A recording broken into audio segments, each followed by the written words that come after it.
Hello friends, welcome to more creative. दोस्तों, आज 9 मई दिन शुक्रवार है, वही हिंदी महीना बैसाख और शुक्ल पक्ष की द्वादशी है।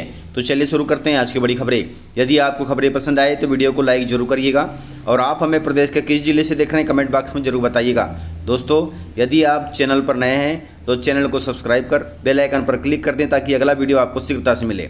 आप हमारे फेसबुक और इंस्टाग्राम पेज को फॉलो जरूर करें, इसका लिंक डिस्क्रिप्शन में दिया गया है। लाडली बहनों के लिए जरूरी खबर है। मुख्यमंत्री मोहन यादव ने बताया कि लाडली बहना योजना में कब जुड़ेंगे नए नाम। आपको बताते चले कि मुख्यमंत्री मोहन यादव ने महिला बाल विकास विभाग के साथ समीक्षा बैठक की। बैठक में वर्किंग वुमेन हॉस्टल की संख्या बढ़ाने और सखी निवास सुविधाओं के विस्तार पर जोर दिया गया। वहीं महिलाओं तथा बच्चों के पोषण को लेकर भी नया प्लान बनाने के निर्देश दिए गए, जिसके लिए 1 महीने का समय निर्धारित किया गया। वहीं बताया जा रहा है कि जिस विषय पर सबसे ज़्यादा उम्मीदें थी, अर्थात लाडली बहना योजना में नए नाम जोड़ने के लिए, इस विषय पर कोई ठोस चर्चा नहीं हुई। यह मुद्दा फिलहाल टाल दिया गया। मुख्यमंत्री ने इस पर बाद में फैसला लेने की बात कही है। समीक्षा बैठक के बाद अफसरों ने मुख्यमंत्री को संकेत दिया कि लाडली बहना योजना में नाम जोड़ने का मसला नीतिगत निर्णय से जुड़ा है। इसके लिए उच्च स्तर से हरी झंडी मिलना जरूरी है। ऐसे में निकट भविष्य में नाम जोड़ने के बारे में कोई बड़ा कदम उठाया जाएगा, यह स्पष्ट नहीं है। कुल मिलाकर मुख्यमंत्री ने समीक्षा बैठक में नए नाम जोड़ने के लिए बाद में फैसला लेने को कहा है, अर्थात फिलहाल में लाडली बहना योजना में नए नाम नहीं जुड़ेंगे।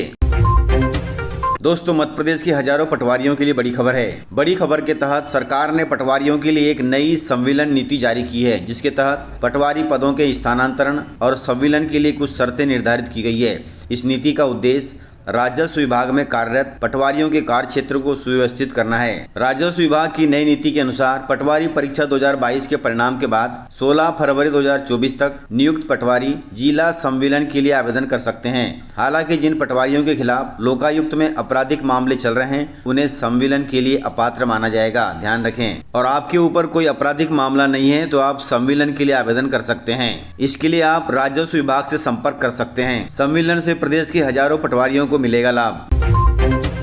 दोस्तों, 10वीं की टॉपर सिंगरौली की प्रज्ञा जायसवाल ने बताया है आगे का प्लान। यह खबर 10वीं की पढ़ाई कर रही बेटियों के लिए बड़ी ही प्रेरणादायक होगी। दोस्तों, सिंगरौली जिले की प्रज्ञा जायसवाल ने मध्य प्रदेश माध्यमिक शिक्षा मंडल की 10वीं की परीक्षा में प्रदेश में अव्वल स्थान हासिल किया है। प्रज्ञा ने 500 में 500 अंक प्राप्त कर रिकॉर्ड बना दिया है, जो कि बहुत अच्छी बात है। मध्य प्रदेश टॉप करने के बाद प्रज्ञा जायसवाल ने बताया कि उनका सपना अंतरिक्ष की सैर करना है। इसके साथ ही वह आगे चलकर यूपीपीएससी एग्जाम में भी भाग लेना चाहती हैं। और खास बात यह है कि उन्होंने बिना कोचिंग के ये मुकाम हासिल किया है। दोस्तों, यदि आप 31 मई तक अपने बैंक अकाउंट में 436 रुपए जमा रखते हैं तो आपको 2 लाख रुपए का बीमा मिलेगा।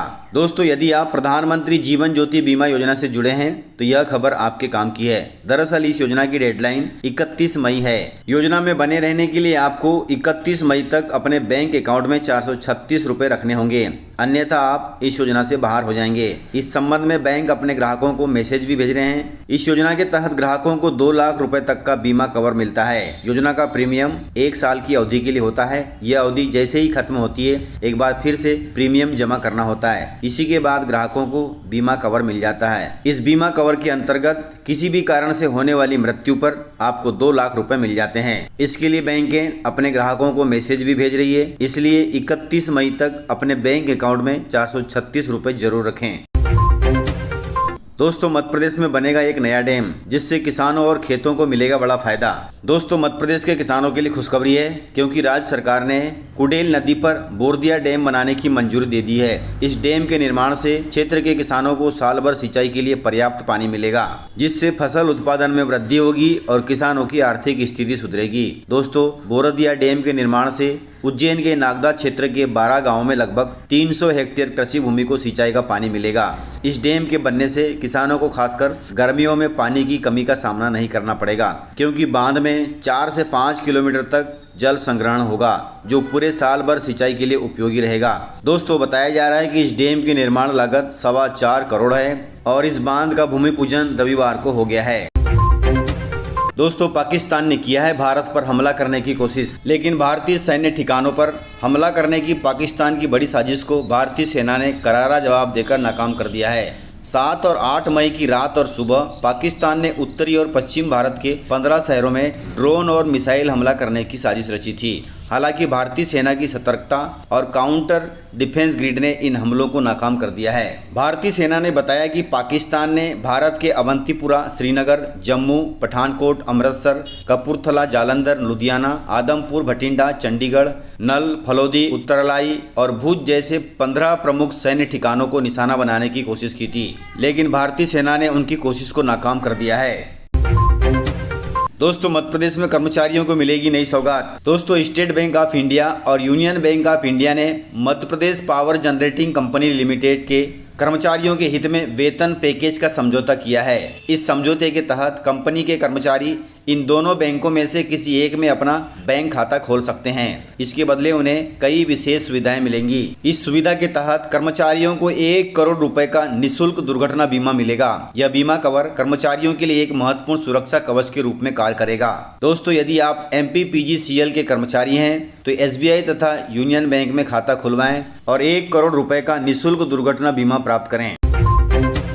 दोस्तों, स्कूली छात्रों के लिए जरूरी खबर है। 10वीं और 12वीं की सेकेंड एग्जाम का टाइम टेबल जारी हो गया है। दोस्तों, मध्य प्रदेश माध्यमिक शिक्षा मंडल वर्ष 2025 में 10वीं और 12वीं में असफल रहे छात्रों को दूसरा मौका दे रही है। दोस्तों, रिजल्ट आने के बाद अपनी सफलता से नाखुश छात्र भी अंक बढ़ाने के लिए दोबारा परीक्षा में शामिल हो सकते हैं। इसके लिए MP बोर्ड की ओर से दूसरी मुख्य परीक्षा का टाइम टेबल जारी कर दिया गया है। टाइम टेबल जारी करने के साथ साथ आवेदन प्रक्रिया भी शुरू कर दी गई है। आवेदन प्रक्रिया MP ऑनलाइन पोर्टल पर शुरू हो चुकी है और आवेदन फॉर्म 21 मई 2025 तक भरे जाएंगे, इसलिए तिथि ध्यान रखें। 10वीं क्लास के लिए सेकेंड एग्जाम 17 जून से 26 जून 2025 के बीच आयोजित होगी, जबकि 12वीं क्लास के सेकेंड एग्जाम 17 जून से 5 जुलाई 2025 तक होंगे, जिसकी समय अवधि सुबह 9 बजे से दोपहर 12 बजे के बीच होगी। अधिक जानकारी के लिए आप मंडल की वेबसाइट www.mpbsc.nic.in पर जाकर देख सकते हैं। दोस्तों, दूसरी परीक्षा के लिए टाइम टेबल जारी हो गए हैं। यदि आप पहली परीक्षा में असफल हो गए हैं या फिर आपके अंक कम आए हैं तो अंक बढ़वाने या फिर सफल होने के लिए दूसरी परीक्षा में बैठ सकते हैं।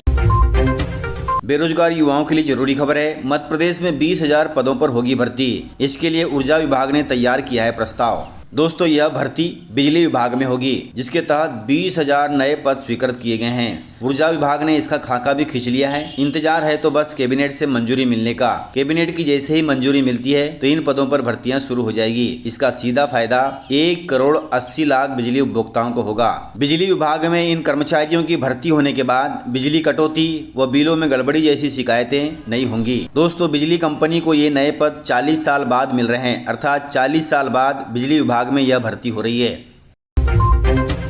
दोस्तों, मध्य प्रदेश शिक्षक भर्ती को लेकर हाईकोर्ट ने लिया है बड़ा फैसला। दोस्तों, मध्य प्रदेश हाईकोर्ट ने हाल ही में मिडिल स्कूल शिक्षक भर्ती 2023 को लेकर एक अहम फैसला सुनाया है, जिसमें गेस्ट फैकल्टी को राहत दी गई है। कोर्ट ने स्पष्ट किया है कि गेस्ट फैकल्टी को दरकिनार नहीं किया जा सकता। दरअसल मध्य प्रदेश कर्मचारी चयन मंडल ने गेस्ट फैकल्टी के लिए अनुभव प्रमाण पत्र ऑनलाइन आवेदन प्रक्रिया में अनिवार्य कर दिया था, लेकिन कई जिलों में प्रमाण पत्र जारी नहीं हो पाने के कारण बड़ी संख्या में योग्य गेस्ट फैकल्टी आवेदन करने से वंचित रह गए थे। इसके लिए हाईकोर्ट में याचिका दायर की गई। अब हाईकोर्ट ने फैसला लिया है कि राज्य सरकार उनके लिए एक विशेष परीक्षा आयोजित करे। दोस्तों, हाईकोर्ट ने कहा कि जो वर्षों से विभाग में काम कर रहे थे लेकिन प्रमाण पत्र न होने के कारण आवेदन नहीं कर सके हैं, उनके लिए सरकार को एक विशेष परीक्षा आयोजित करनी होगी, ताकि वे परीक्षा में शामिल होकर अपनी परीक्षा पास कर सकें और ड्यूटी ज्वाइन कर सकें। इस प्रकार से जानकारियां थी। तो मिलते हैं सर अगले वीडियो में, तब तक के लिए जय हिंद, जय भारत, जय MP।